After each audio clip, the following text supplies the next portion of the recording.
Welcome to Project Insight. In today's video, I'm going to be showing you how to update tasks from templates, specifically the resource and task types on a given task.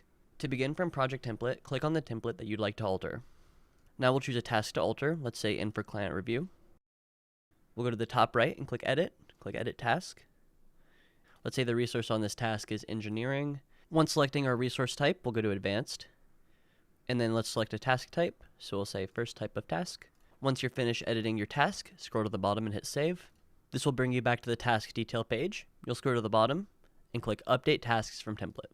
Now this brings you to the Update Task screen, in which you can select the specific columns that you'd like to bring over to your task to update. On the top is everything that can be changed, and on the bottom are the specific tasks in the real projects that need to be updated. You can also unselect tasks, for example, if you only want to update one project's tasks. And on the top, you can check which values you'd like to bring over. So we'll uncheck name, uncheck duration, uncheck work hours, but we will check resource type and task type.